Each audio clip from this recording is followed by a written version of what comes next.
ಸಂಪುಟದಿಂದ ಕಿಕ್ಔಟ್ ಮಾಡಿದ್ದಕ್ಕೆ ರಾಜಣ್ಣ ಬಹಳಷ್ಟು ಬೇಸರದಲ್ಲಿದ್ದಾರೆ. ಈಗ ನೋಡಿದ್ರಲ್ಲ ದೃಶ್ಯಾವಳಿಗಳನ್ನು, ಏನೇನು ಮಾತಾಡಿಲ್ಲ, ತುಟ್ಟಿಕ್ ಪಿಟಿಕ್ ಮಾಡಿಲ್ಲ, ಬಹಳ ನೋವಲ್ಲಿದ್ದಾರೆ. ಸಂಪುಟದಿಂದ ಕಿಕ್ಔಟ್ ಮಾಡಿರೋದು ರಾಜಣ್ಣ ಅವರನ್ನ.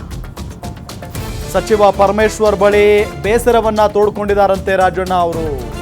ಸಂಪುಟದಿಂದ ಕಿತ್ತೊಗೆಯುತ್ತಾರೆ ಅಂತ ಅಂದ್ಕೊಂಡಿರಲಿಲ್ಲ. ನಾನೊಬ್ಬ ಸೀನಿಯರ್ ಮಿನಿಸ್ಟರ್, ನನ್ನ ಮೇಲೇನೆ ಹೀಗ. ತುಮಕೂರಿನವರೇ ಆದ ಪರಮೇಶ್ವರ್ ಬಳಿ ರಾಜಣ್ಣ ನೋವಿನಿಂದ ಮಾತನಾಡಿದ್ದಾರೆ.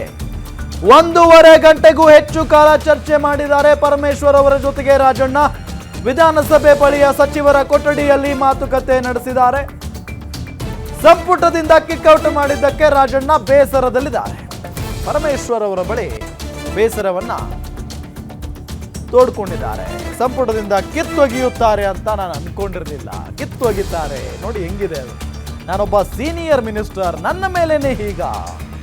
ತುಮಕೂರಿನವರೇ ಆದ ಪರಮೇಶ್ವರ್ ಬಳಿ ರಾಜಣ್ಣ ನೋವಿನಿಂದ ಮಾತನಾಡಿದ್ದಾರೆ. 1.5 ಗಂಟೆಗೂ ಹೆಚ್ಚು ಕಾಲ ಉಭಯ ನಾಯಕರ ನಡುವೆ ಚರ್ಚೆ ನಡೆದಿದೆ. ವಿಧಾನಸಭೆಯ ಬಳಿಯ ಸಚಿವರ ಕೊಠಡಿಯಲ್ಲಿ ಚರ್ಚೆ ಆಗಿರೋದು. ಈ ದೃಶ್ಯಾವಳಿಗಳನ್ನು ನೋಡಿ, ಹೋಗಬೇಕಾದಂಥ ಸಂದರ್ಭದಲ್ಲಿ ಬರ್ತೀನಿ ರೀ, ಮಾತಾಡ್ತೀನಿ ಅಂತ ಹೇಳಿ ಹೋಗಿದ್ರು. ಈಗ ನೋಡಿದರೆ ಏನೇನೂ ಮಾತಾಡೋದಕ್ಕೆ ರೆಡಿ ಇಲ್ಲ. ಅಂದರೆ ಅಷ್ಟು ಹರ್ಟ್ ಆಗಿದೆ ಕೆ ಎನ್ ರಾಜಣ್ಣ ಅವರಿಗೆ. ನೋಡ್ಬೋದು ಅವ್ರು ಬರ್ತಾ ಇರುವಂಥ ದೃಶ್ಯಗಳನ್ನು.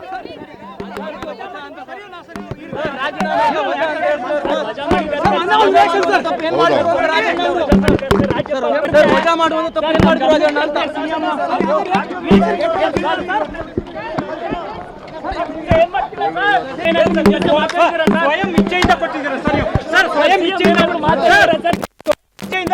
ಕೊಟ್ಟಿದ್ದೀರಾ ಸರ್?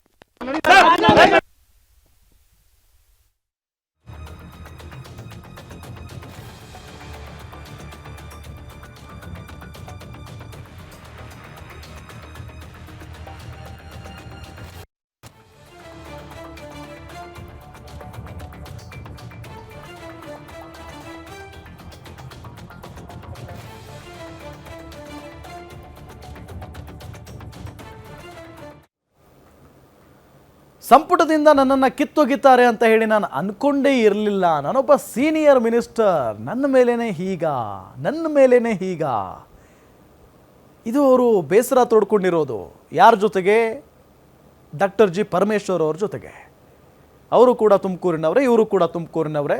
ಸೊ ಇಬ್ಬರು ಕೂಡ ತುಮಕೂರು ಜಿಲ್ಲೆಯಲ್ಲಿ ರಾಜಕಾರಣವನ್ನು ಮಾಡ್ಕೊಂಡು ಬಂದಂಥವರು. ಸೊ ಇಂಥ ಸಂದರ್ಭದಲ್ಲಿ ಅವರನ್ನು ಕಿತ್ತೊಗೆದಿದ್ದಾರೆ, ಸಂಪುಟದಿಂದ ಕಿತ್ತೊಗೆದಿದ್ದಾರೆ. ನೋಡಿ, ಆ ವರ್ಡ್ ಬಳಸೋಕ್ಕೂ ಒಂಥರ ಅನಿಸ್ಬಿಡುತ್ತೆ. ಈಸ್ ಅ ಸೀನಿಯರ್ ಕಾಂಗ್ರೆಸ್ನಲ್ಲಿ, ಸಿದ್ದರಾಮಯ್ಯನವ್ರ ಜೊತೆಗೆ ಯಾವಾಗಲೂ ಕೂಡ ಕಾಣಿಸ್ಕೊಳ್ತಾ ಇದ್ದಂಥ ನಾಯಕ. ಅಂಥವ್ರನ್ನು ಒಂದೇ ಒಂದು ಹೇಳಿಕೆಯಿಂದ ಅವರನ್ನು ಕಿತ್ತುಬಿಟ್ರ, ಸಂಪುಟದಿಂದ ವಜಾ ಮಾಡಿಬಿಟ್ರ. ಅಂದರೆ ರಾಜಕೀಯವಾಗಿ ಪರವಿರೋಧದ ಚರ್ಚೆಗಳಿದ್ದಾವೆ. ಸೊ BJP ಹೇಳ್ತಾ ಇರೋದು ಅವರು ಸತ್ಯ ಹೇಳಿದ್ದಾರೆ. ಅದರಲ್ಲಿ ಏನು ತಪ್ಪಿದೆ? ಸತ್ಯ ಹೇಳಿದ್ದಕ್ಕೆ ರಾಹುಲ್ ಗಾಂಧಿ ಅವರಿಗೆ ಕೋಪ ಬಂದುಬಿಡ್ತಾ? ಹೈಕಮಾಂಡ್ ನಾಯಕರಿಗೆ ಕೋಪ ಬಂದುಬಿಡ್ತಾ? ಹಾಗಾದರೆ ಸಿದ್ದರಾಮಯ್ಯನವರ ಆಪ್ತರನ್ನೇ ಅವ್ರಿಗೆ ಉಳಿಸ್ಕೊಳ್ಳೋದಕ್ಕೆ ಸಾಧ್ಯ ಆಗ್ತಾ ಇಲ್ಲ. ಸಿದ್ದರಾಮಯ್ಯನವರ 2 ಕಾಲು ಕಿತ್ತು ಬಿಸಾಕಿದ್ದಾರೆ DK ಶಿವಕುಮಾರ್ ಅವರೀಗ. ಇನ್ನು 2 ಕಾಲು ಉಳಿದಿದೆ.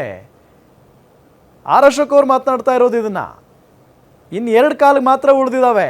ಇನ್ನು 2 ಕಾಲು ಆಲ್ರೆಡಿ ತೆಗೆದುಬಿಟ್ಟಿದ್ದಾರೆ. ಅಂದರೆ ಬಿ ನಾಗೇಂದ್ರ ಅವರು, ವಾಲ್ಮೀಕಿ ಹಗರಣ ಆಯ್ತಲ್ಲ, ಸೊ ಬಿ ನಾಗೇಂದ್ರ ಅವರು ರಾಜೀನಾಮೆ ಆಗಿತ್ತು. ಅದಾದ ನಂತರ KN ರಾಜಣ್ಣ. ಸೊ ಇಬ್ಬರು ಕೂಡ CM ಆಪ್ತಾರೆ. ಸೊ ಇವರಿಬ್ಬರನ್ನು ತೆಗೆದುಹಾಕಿದ್ದಾರೆ. ಇನ್ನಿಬ್ಬರು ಇದ್ದಾರೆ, ಅವರನ್ನು ತೆಗೆದುಬಿಟ್ರೆ ಮುಗಿದೋಯ್ತು, CM ಕುರ್ಚಿನೇ ಇರಲ್ಲ ಅನ್ನೋ ದಾಟಿಯಲ್ಲಿ ವಿಪಕ್ಷ ನಾಯಕ ಆರ್ ಅಶೋಕ್ ಅವರು ಮಾತನಾಡಿರೋದು. ಸೊ ಇದೆಲ್ಲ ಆದ ನಂತರ ಈಗ CM ಸಿದ್ದರಾಮಯ್ಯನವರನ್ನು ಭೇಟಿ ಮಾಡೋದಕ್ಕೆ KN ರಾಜಣ್ಣ CM ನಿವಾಸಕ್ಕೆ ಹೋಗಿದ್ದಾರೆ.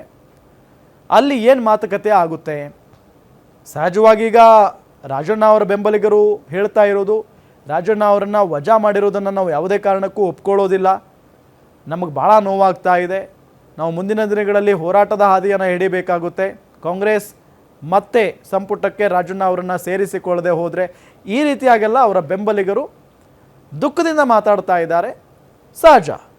ಇದೆಲ್ಲದರ ಜೊತೆಗೆ ಮೊದಲೆಲ್ಲ ನಾವು ಗಮನಿಸಿದ್ವಿ ರಾಜೀನಾಮೆ ಅಂತ ಹೇಳಿ, KN ರಾಜಣ್ಣ ಅವರು ರಾಜೀನಾಮೆ ನೀಡಿದ್ದಾರೆ ಅಂತ ಹೇಳಿ. ಆದರೆ ಅದು ಹಾಗಾಗಿಲ್ಲ. ಡೈರೆಕ್ಟಾಗಿ ಅವರನ್ನು ಕಿಕ್ಔಟ್ ಮಾಡಿ, ಸಂಪುಟದಿಂದ ಕಿಕ್ಔಟ್ ಮಾಡಿ ಅವರನ್ನು ಅನ್ನೋ ನಿಟ್ಟಿನಲ್ಲಿ ಸೂಚನೆ ಬಂದಿತ್ತು ಸಿದ್ದರಾಮಯ್ಯನವರಿಗೆ.